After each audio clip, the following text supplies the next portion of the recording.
Morning students. आज हम topic start करेंगे closes.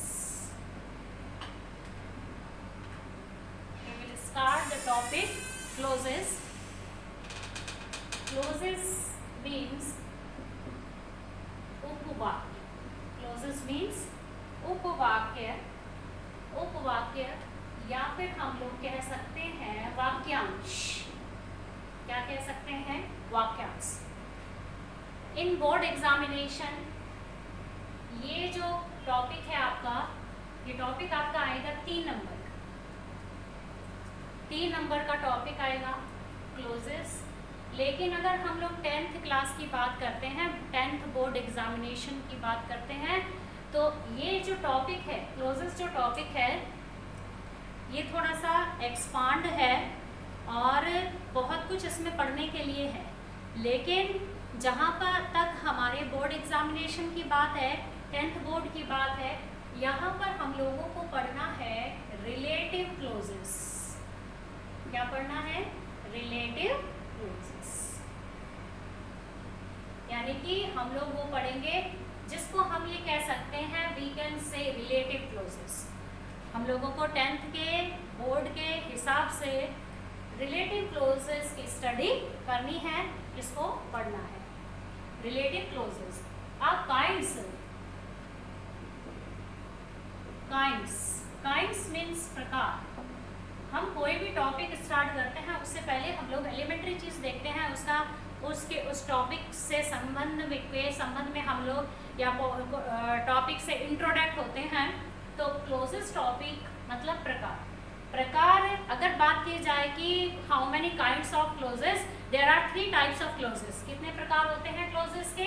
There are 3 types of clauses. First clauses is noun clause. एक कहते हैं noun clause. First type is noun clause and second type is adverb clause and the third is adjective clause. Third is adjective clause. Noun clause, adverb clause, adjective clause. These are relative pronoun, relative clauses. अगर हम लोगों को अब पढ़ना है adjective clause, adjective clause कहो या relative clause कहो। क्यों? relative noun clause, कुछ शब्द ऐसे होते हैं जो noun clause बनाते हैं, कुछ शब्द हैं जो कि क्या बना देते हैं, यानी कि वो एडवर्ब को शो करते हैं। और एडजेक्टिव शो जो है, अब एडजेक्टिव जो है रिलेटिव प्रोनाउन, लेकिन रिलेटिव प्रोनाउन की अगर बात करें, रिलेटिव क्लोजेस की बात करें तो हम लोगों को पढ़ने पड़ेंगे रिलेटिव प्रोनाउन। क्या पढ़ने पड़ेंगे? Relative pronoun. रिलेटिव प्रोनाउन मतलब संबंधवाचक सर्वनाम। अब संबंधवाचक सर्वनाम मतलब कि द WH वर्ड्स क्या हो जाएंगे? WH words. अब ये रिलेटिव क्लोजेस क्यों कहा गया है? क्योंकि यही WH वर्ड जो है, जिसको हम लोग रिलेटिव प्रोनाउंस बोलते हैं, ये रिलेटिव प्रोनाउन ही रिलेटिव क्लोजेस बनाते हैं। रिलेटिव क्लोजेस बनाते हैं, इसीलिए क्या कहलाएंगे? मतलब रिलेटिव क्लोज क्या? द क्लोज मतलब 2 सेंटेंस हैं और उस सेंटेंस को हम लोग WH वर्ड से, किससे? WH वर्ड से ज्वाइन करते हैं। WH वर्ड से ज्वाइन करते हैं तो वो रिलेटिव क्लोज बन जाता है। क्या बन जाता है? रिलेटिव क्लोज बन जाता है। तो इन WH वर्ड के बारे में हम लोग पढ़ेंगे जो कि हमारे बोर्ड एग्जामिनेशन सिलेबस के अकॉर्डिंग है। अब ये रिलेटिव प्रोनाउन मिलकर रिलेटिव क्लोज बनाते हैं। मिलकर मतलब कि 2 सेंटेंस होंगे। आपको क्वेश्चन कैसा आएगा बोर्ड में? Join the sentences. 2 सेंटेंसेस होंगे, उन सेंटेंसेस को आपको जोड़ना है with the help of the word जो कि गिवन इन द ब्रैकेट। आपको ब्रैकेट में एक WH वर्ड दिया हुआ होगा और आपको कुछ नहीं करना है और सही सेंटेंस पैटर्न के हिसाब से आप लोगों को वो WH वर्ड जो है, WH वर्ड से उन दोनों सेंटेंसेस को जोड़ना है। WH वर्ड आपको दिया हुआ होता है, तो WH वर्ड, सारे WH वर्ड है। अब मेनली अगर हम लोग WH वर्ड की बात करें तो हु, WH वर्ड की बात करें whom, where, when, how, which, whose,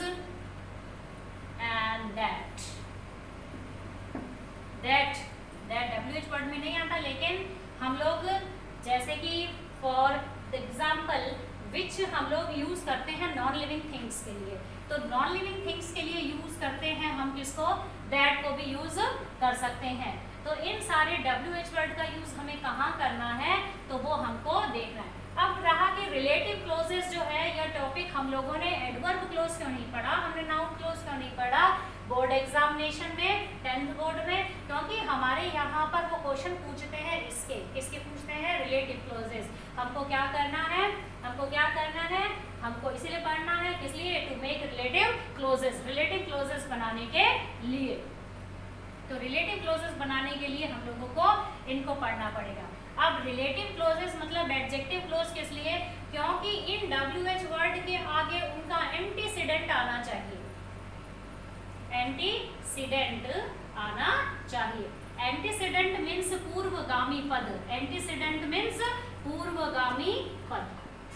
in WH word के आगे उसका एंटीसीडेंट आना चाहिए, एंटीसीडेंट मीन्स पूर्वगामी पद, और ये पूर्वगामी पद आता है तब वो क्या बनाता है, एडजेक्टिव क्लोज। और इस एडजेक्टिव क्लोज को हम लोग क्या कह सकते हैं, रिलेटिव प्रोनाउन। क्या कहते हैं, रिलेटिव क्लोजेस, मतलब हम लोगों को क्या बनाना है, relative closes.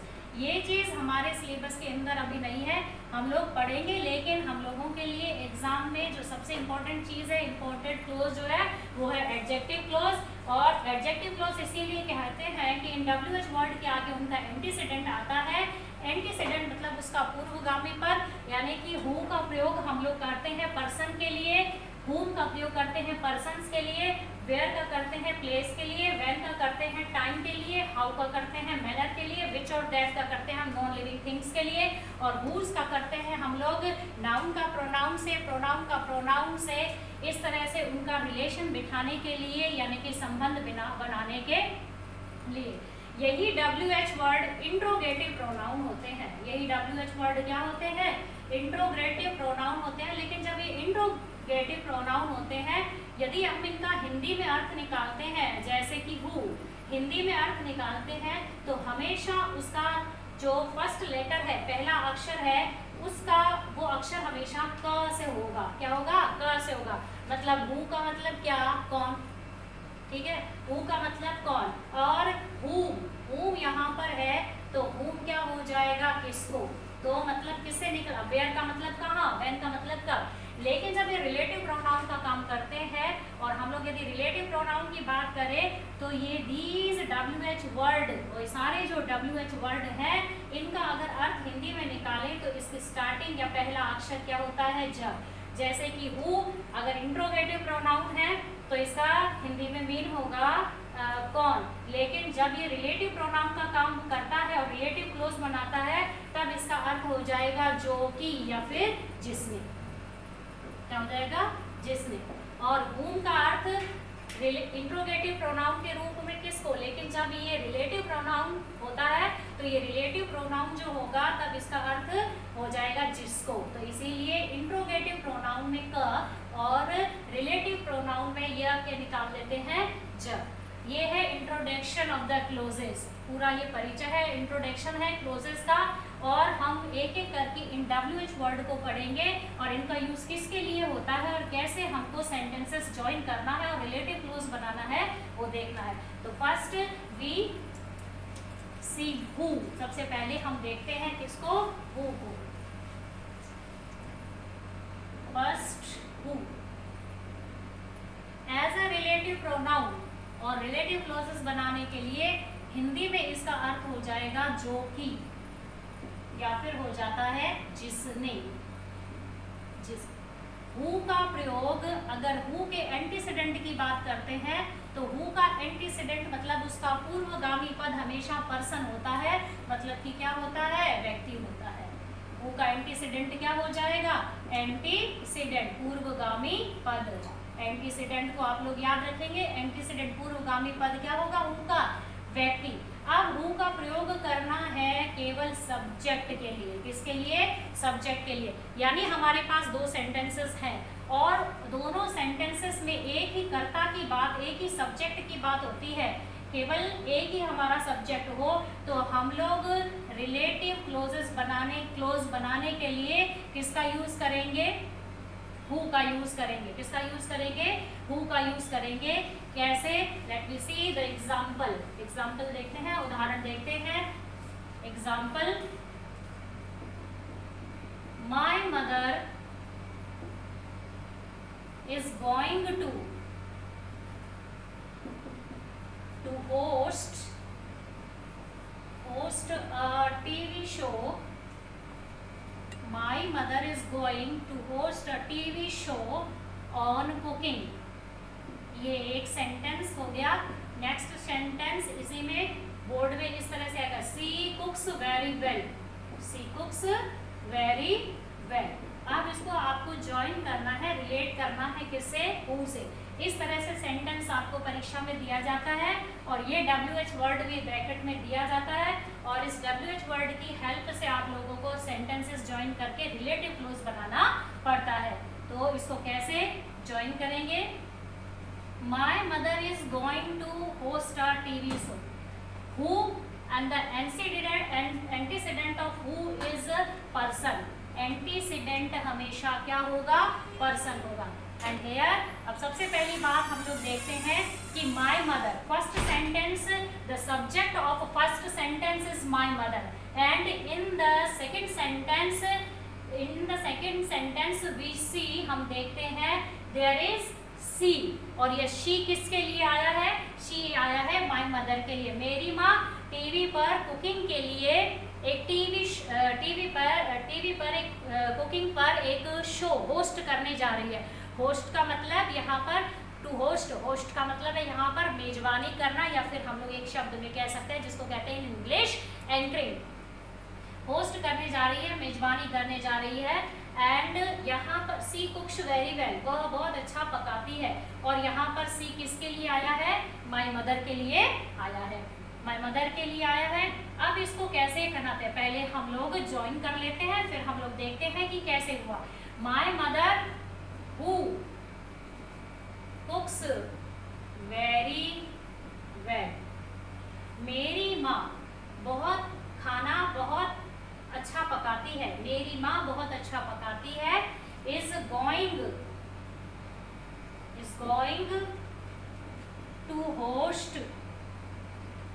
a TV show on cooking. मेरी माँ बहुत अच्छा खाना पकाती है, बहुत अच्छा पकाती है।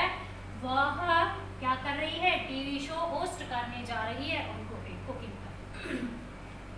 हम यहाँ पर हमने हु को रिलेट किया, हु से रिलेट किया दोनों सेंटेंस को, और हु हमने यहाँ पर कहाँ लगाया? इधर, बीच में नहीं लगाना। अब my mother is going to host a TV show on cooking. Who cooks very well. मेरी माँ बहुत अच्छा खाना मेरी माँ टीवी पर शो होस्ट करने जा रही है और जो कि अच्छा पकाती है। अब हमने यहाँ पर हु तो लगा दिया, लेकिन हम लोग कहें कि ये सेंटेंस यूं तो गलत नहीं है। मेरी माँ टीवी शो होस्ट करने जा रही है कुकिंग पर और जो कि अच्छा खाना पकाती है। सेंटेंस अगर हम लोग हिंदी के हिसाब से समझे तो गलत नहीं है, लेकिन हमें क्या ध्यान रखना है कि इस WH वर्ड के आगे उसका एंटीसीडेंट आना चाहिए, तभी वो रिलेटिव क्लोज बनाएगा, तभी वो एडजेक्टिव क्लोज बनाएगा। तो ये WH वर्ड है, उसके आगे ये WH वर्ड हु, उसके आगे WH वर्ड का यूज किसके लिए किया जाता है? पर्सन के लिए किया जाता है। And my mother is also person. My mother क्या है? पर्सन है। इसीलिए यहाँ पर my mother who cooks very well is going to host a TV show on cooking. तो ये WH वर्ड हुआ, और WH वर्ड जो है ये क्या हो गया यहाँ पर? My mother. ठीक है, इस तरह से ये WH वर्ड के आगे उसका एंटीसीडेंट आना चाहिए। एक और एग्जांपल देखते हैं। The boy went to Ajmer. He sold vegetables. Connect करेंगे इससे। The boy went to Ajmer. वह लड़का अजमेर चला गया। ही सोल्ड वेजिटेबल्स, वह सब्जियां बेचता था। अब यहाँ पर सब्जियां बेचता था, पहले होने वाली क्रिया को आपको ध्यान में रखना है, वर्ब को आपको ध्यान में रखना है। अब यदि हम लोग यहाँ पर हु लगा देते हैं, ही यहाँ से हटा देते हैं, वह लड़का अजमेर चला गया जो कि सब्जियां बेचता था। वही बात होती है कि यहाँ पर ये सेंटेंस हमें यूँ बोलने से गलत नहीं लगता है, लेकिन यहाँ पर अगर हम लोगों ने हु को पुट अप कर दिया तो Ajmer is not antecedent of who, antecedent नहीं है अजमेर हु का। इसीलिए हम लोगों को क्या करना पड़ेगा, इस सेंटेंस को हम लोग कैसे बनाएंगे, the boy who sold vegetables, वह लड़का अजमेर चला गया जो सब्जियां बेचता था। अगर हम लोग सही सेंटेंस पैटर्न की बात करते हैं तो ये सही नहीं है। तो सब हम लोगों को सेंटेंस बोलते समय, चाहे वो हिंदी लैंग्वेज हो चाहे वो इंग्लिश लैंग्वेज हो, हम लोगों को ध्यान में रखना चाहिए। और बात करते हैं जब हम यहाँ हिंदी की, तो अगर मैंने इस सेंटेंस को ऐसे बोला कि वह लड़का अजमेर चला गया जो सब्जियां बेचता था, इसी सेंटेंस को मैं हिंदी में ऐसे बोलती हूँ कि वह लड़का जो सब्जियां बेचता था अजमेर चला गया। अब ये सटीक और सही एप्रोप्रिएट है कि वह लड़का जो सब्जी बेचता था वो क्या चला गया, अजमेर। कहाँ चला गया, अजमेर चला गया। तो the boy who sold vegetables went to Ajmer, वह कहाँ चला गया, अजमेर। अब यहाँ पर हु एंटीसीडेंट अजमेर नहीं है उसका, and here the boy is an antecedent of who, boy यहाँ पर एंटीसीडेंट है किसका, हु का एंटीसीडेंट है। ये देखिए ये रहा। तो इस तरह से ये करना है, मतलब इस सेंटेंस में यहाँ पर बॉय और यहाँ पर जो ही आया है वो किसके लिए आया है, इस लड़के के लिए आया है। तो यानी कि यहाँ पर सब्जेक्ट जो है हमारा, वो सब्जेक्ट हमारा एक ही है, सब्जेक्ट हमारा एक ही है। नेक्स्ट वी सी, अगला हम देखते हैं हूँ। हिंदी में अर्थ बात करते हैं तो इसका अर्थ हो जाएगा जिसको, क्या हो जाएगा, जिसको, ठीक है। किसको एज अ इंट्रोगेटिव प्रोनाउन, और अगर वी सी हम लोग देखते हैं in relative pronoun in the form of relative pronoun, here whom means is जिसको। इन हिंदी में इसका मीन क्या हो जाएगा, जिसको। अब आपको यूं ही देखते हिंदी में आता है, जैसे कि अब ये मैंने क्या कहा कि सब्जेक्ट जो होगा उसके लिए यूज होगा, यानी कि एक ही सब्जेक्ट होगा। यहाँ पर जहाँ पर सब्जेक्ट प्रेशराइज ना होकर ऑब्जेक्ट हो, जहाँ पर ऑब्जेक्ट की बात चल रही हो, वहां पर हम लोग किसका प्रयोग करेंगे, whom का प्रयोग करेंगे। इसीलिए इसका अर्थ क्या हो जाता है, जिसको। क्योंकि अब अगर हिंदी में हम लोग कारक की बात करें तो कर्ता ने कर्म को, कर्ता ने कर्म को। अब यहाँ कर्ता, ये ने, कर्ता ने, और कर्म को, ये हो गया को, जिसने, यहाँ पर सॉरी जिसने हो जाएगा, जिसने, कर्ता ने, ये हो गया ने, कर्म को, ये हो गया को, इसलिए इसका जिसने या जिसको। तो यहाँ पर क्या होना चाहिए, ऑब्जेक्ट जो है वो सही होना चाहिए। आई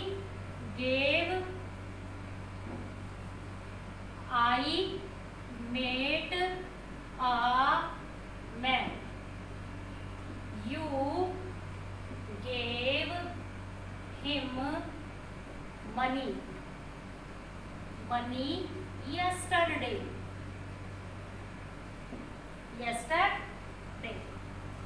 I met a man, you gave him money yesterday. अब यहाँ पर आपको ब्रैकेट पे वर्ड दिया जाएगा हूँ। अब यहाँ पर ये है subject, I met a man, मैं एक आदमी से मिला। यहाँ पर मैन क्या हो गया, ऑब्जेक्ट हो गया। अब इस सेंटेंस में सब्जेक्ट ये है और इस सब्जेक्ट यू, तुमने, क्या हो गया, तुमने उसे पैसे दिए। तो यहाँ पर प्रेशराइज क्या हो रहा है, ये हिम। यहाँ पर अगर हम लोग देखें तो ऑब्जेक्ट प्रेशराइज हो रहा है। बात किसकी चल रही है, और मैन, यानी कि उस व्यक्ति की बात चल रही है। I met a man, you gave him money yesterday. तो बात किसकी चल रही है यहाँ पर? अ मैन की। यदि हिंदी में इसको हम लोग ज्वाइन करें कि मैं एक आदमी से मिला जिसको तुमने कल पैसे दिए, तो यहाँ पर जिसको एप्रोप्रिएट क्या हो रहा है? जिसको, और जिसको के लिए हम लोग क्या यूज करेंगे? whom का यूज करेंगे। यहाँ सब्जेक्ट आई है और यहाँ सब्जेक्ट यू है। हालांकि ये यू आई ये दोनों अलग अलग सब्जेक्ट है। इस सेंटेंस में सब्जेक्ट अलग है, इस सेंटेंस में सब्जेक्ट अलग है। आई मेट, इसको कैसे करेंगे? I met a man whom you gave money yesterday। यहाँ हिम नहीं लगा। इसका अर्थ है कि मैं एक आदमी से मिला, you gave him money yesterday, तुमने उसको कल पैसे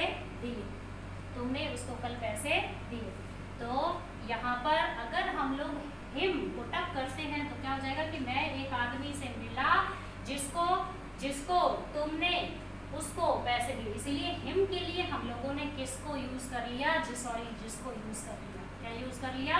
जिसको यूज कर लिया। I met a man whom you gave money yesterday। यहाँ पर हिम नहीं लगाना है क्योंकि ये हिम हमारा, ये अगर हमारा ऑब्जेक्ट है तो ये ऑब्जेक्ट हमारा यहाँ पर हिम है। इसीलिए ऑब्जेक्ट के रूप में हम लोग यहाँ पर किसका यूज करेंगे? whom का यूज करेंगे। तो सफिशिएंट और एप्रोप्रिएट अर्थ निकलता है इस सेंटेंस का, मैं एक आदमी से मिला जिसको तुमने कल पैसे दिए। तो इस तरह से who का प्रयोग होता है सब्जेक्ट के लिए, whom का प्रयोग होता है ऑब्जेक्ट के लिए, लेकिन उनका एंटीसीडेंट, अब whom का प्रयोग हम लोग किसके लिए करते हैं? whom का प्रयोग भी हम लोग पर्सन के लिए करते हैं। who का प्रयोग यानी कि who और whom का एंटीसीडेंट ऑलवेज क्या होना चाहिए? एंटीसीडेंट होना चाहिए। और ये एंटीसीडेंट है हमारे पास, एंटीसीडेंट ये रहा whom और ये रहा man। तो एंटीसीडेंट हमारा इसके बस जस्ट आगे ही होना चाहिए, इन WH वर्ड के बिल्कुल आगे होना चाहिए, तो हमारे रिलेटिव क्लोजेस सही बनते हैं। तो आपको ये ध्यान रखना है, who whom का प्रयोग पर्सन के लिए होता है, यानी कि antecedent is person for who and whom, who as a subject and whom as a object। और तभी हम लोग क्या बना पाते हैं? we make relative clauses। और ये आपको सेंटेंस करने हैं, पढ़ना है, एक्सरसाइज दी हुई है उसको करके देखना है, और इससे आगे जो क्लोजेस हैं हम उसको नेक्स्ट पीरियड में पढ़ेंगे। Thank you.